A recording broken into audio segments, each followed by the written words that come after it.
우리 사랑합니다, 축복합니다, 인사 나눕니다. 네, 자 이제 지난 수요일 날인가요? 수요일 날 성탄 감사 예배를 드렸는데 예수 그리스도의 탄생에 대해서 이제 말씀을 드렸습니다. 자, 오늘 본문에 나오는 말씀은 예수님이 탄생하신 이후에 있었던 사건에 대해서 성경에서 다루고 있는데요. 자, 예수님이 동정녀 마리아를 통해서 성령으로 잉태해서 동정녀 마리아를 통해서 베들레헴에서 출산했습니다. 출생을 하시고 나서 바로 뭐냐면 40일이 이제 머물게 되게 됐죠. 그 40일 동안 베들레헴에 머물게 됐던 이유는 당시의 관례에 따라서 이제 그 여자가 사내 아이를 출산을 하게 되면 이제 40일 동안 이제 그 지역을 떠나지는 밖에 출입을 할 수가 없는 거죠. 바깥 출입을 하게 되면 부정한 사람과 접촉한다고 해서 바로 관례상 40일 동안 안에서 산후조리를 이제 해야 되는 가운데서 외출을 삼가하게 되죠.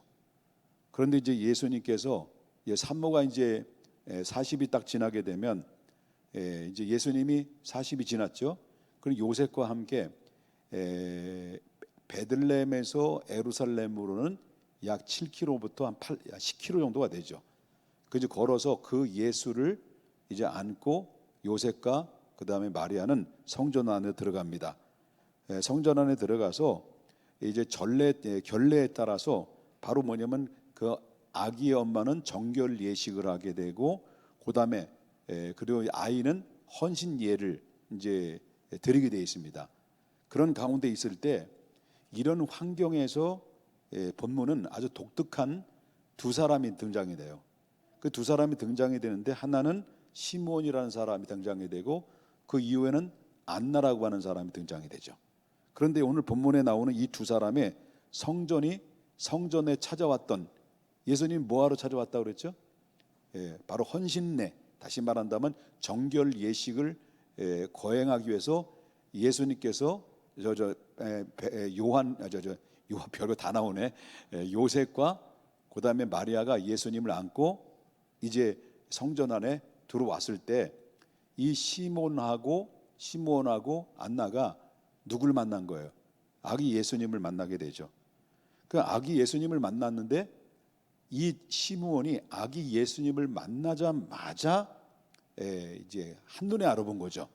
한눈에 알아보면서 이 아이 예수를 안고 예수님을 보고 찬양을 하고 이 예수가 훗날에 인류를 구원할 메시아의 사명에 대해서 바로 이제 언급을 하게 되죠. 시므온이.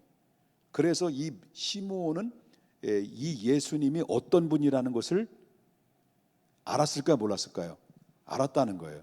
그러니까 이 예수 그리스도를 보자마자 이분이 인류를 구원하기 위한 약속으로 오신 분이라는 것을 그는 분명히 알게 됐고 찬양하게 됐고 그도 예언까지 하는 그런 말씀으로 이제 본문에서 소개해주고 있다라고 하는 거죠.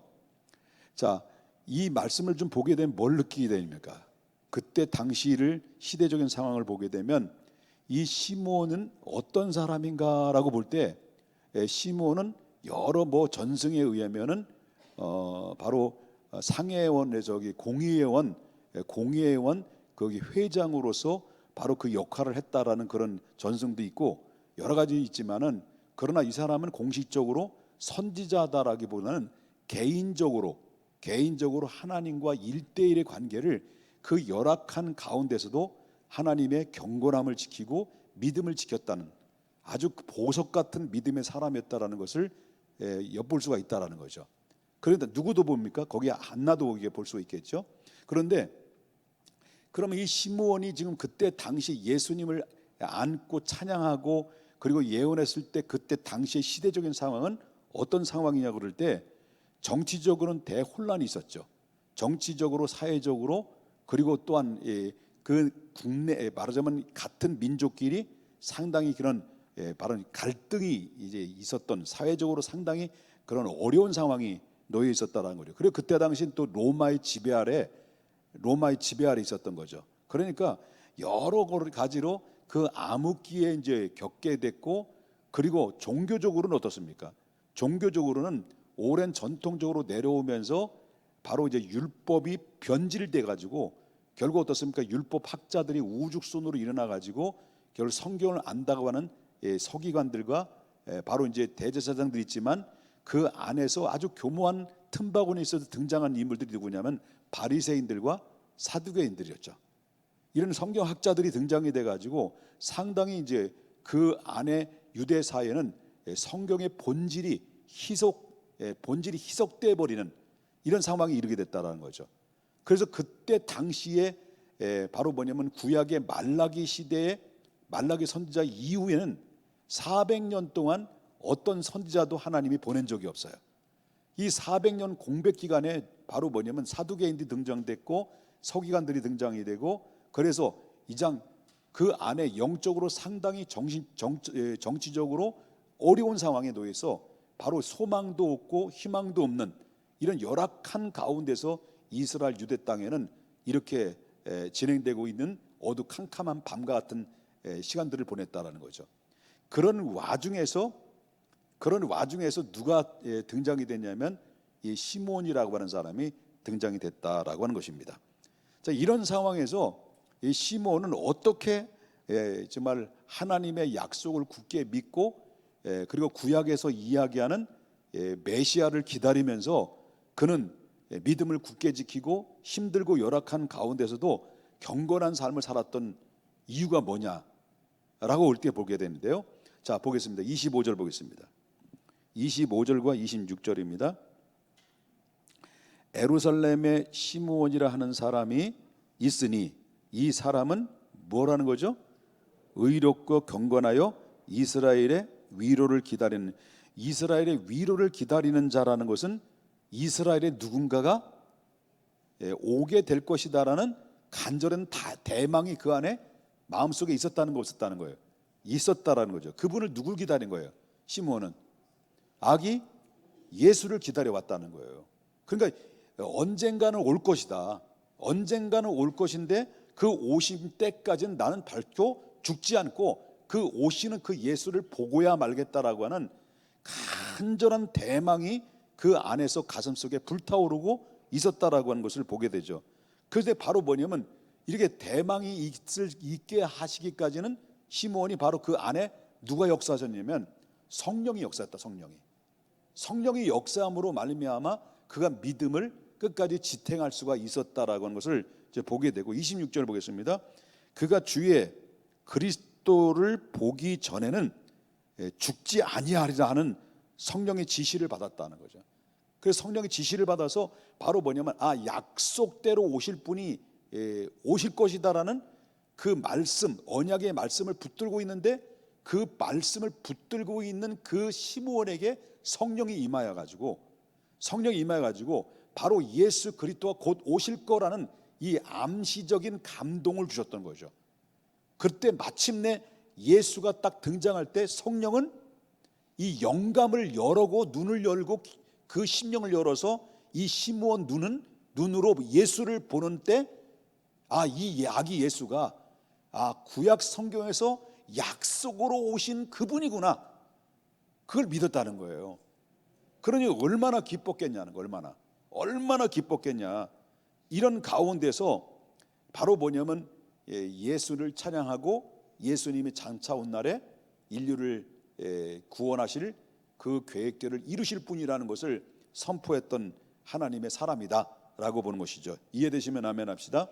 그러니까 이 시므온은 이 모든 세상의 열악한 유혹, 그런 여러 가지 이런 가운데 있음에서도 불구하고 구약에 바로 언약된 메시아를 대망하면서 끝까지 믿음을 지켜왔다. 자, 이 말씀을 보면서 우리들도 어떻습니까? 지금 그때 당시 시대적으로는 영적으로 상당히 타락되어 있고 종교인들이 타락되어 있고 사회적으로 경제적으로 정치적으로 상당히 바로 대혼란한 시대 속에서 있었을 때 그 틈바구니 속에서도 바로 믿음을 지켜왔던 것을 이제 볼 수 있는 것처럼, 보십시오. 예수님이 탄생했는데도 바로 헤롯 왕은 예수님을 죽이려고 했고 예수님이 베들레헴에 탄생할 거를 알고 있음에서도 불구하고 이 종교인들은 전혀 예수님이 오신 거에 대해서 관심이 없고 그리고 또한 이 여관방주인은 바로 돈독에 눈이 어두워서 예수님을 알아보지 못하는 그런 가운데 있을 때 전부 다 바로 뭡니까?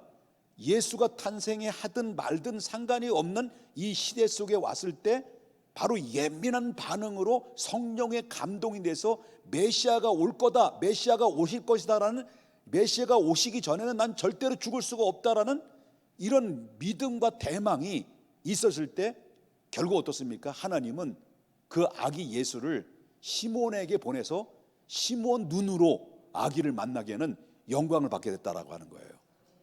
자, 그렇다면 우리들도 이제 예수님의 재림이라고 하는 이 재림은 구약에서 이 땅에 구원하실 예수를 기다렸던 유대 백성의 땅에 수많은 소수의 사람들이 기다렸을 때 그 기다려진 그 기다린 대로 예수님 오셨던 것처럼 오늘날 이 시대는 예수님이 다시 오실 거다라는 이 복음의 진리가 분명히 성경에 언급이 되고 성경 어디를 봐도 예수님이 다시 오신다라는 약속으로 언약된 말씀들이 수없이 성경 안에는 곳곳마다 우리에게 밝혀주고 있음에서도 불구하고 그때 당시나 지금 이 시대 당시에도 바로 뭡니까? 정치, 사회, 경제, 문화, 종교적으로도 전혀 예수님의 재림에 대해서 관심을 두지 않는 이 시대 속에 놓여 있다라고 하는 거예요.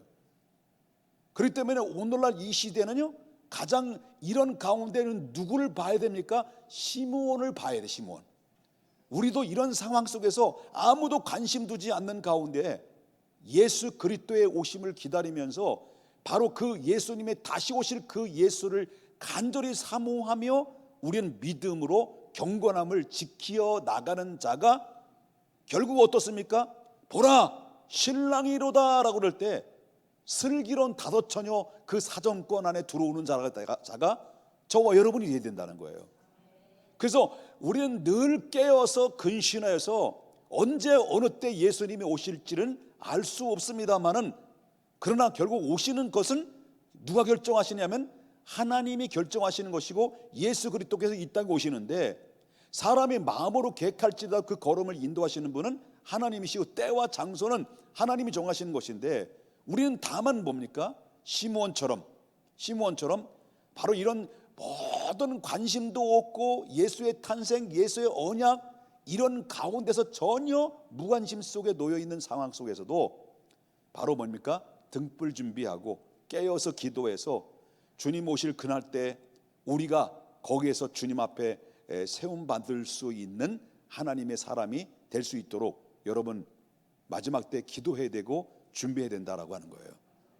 성경은 성경대로 이루어졌던 것처럼, 성경대로 예수님 오셨던 것처럼, 성경대로 예수님 죽으셨던 것처럼, 성경대로 예수님 부활하셨던 것처럼 성경대로 예수님은 다시 오실 거라는 믿음을 가지고 오늘 시대에 깨어서 주님을 바라보는 하나님의 백성들이 돼야 된다 라는 사실을 믿으셔야 될 줄 믿는 거예요.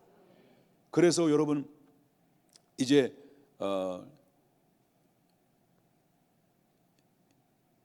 잘 살아야 되겠죠. 네, 잘 살아야 되겠죠. 그래서 우리가 바라봐야 될 믿음의 대상은 누구예요? 마지막 때 예수 그리스도, 믿음의 주요 온전케 하시는 예수님을 바라보며 믿음으로 나가야 될 줄 믿습니다. 자, 옆에 분 인사합시다. 나아가십시다. 여러분 누구를 기다리고 계셔요? 요즘 신랑을 기다리시고 계시죠? 우리는 영원한 신랑 되신 예수 그리스도를 기다리면서 대망하면서 믿음으로 깨어서 주님을 만나는 주인공들 될 수 있기를 주님의 이름으로 축원합니다. 할렐루야. 두 손 높이 돌면서 할렐루야. 근데 얼굴이 해같이 빛나나요? 해같이 빛나는 이유는 설교가 너무 짧아서 그런 건가요? 예. 우리 기도하겠습니다.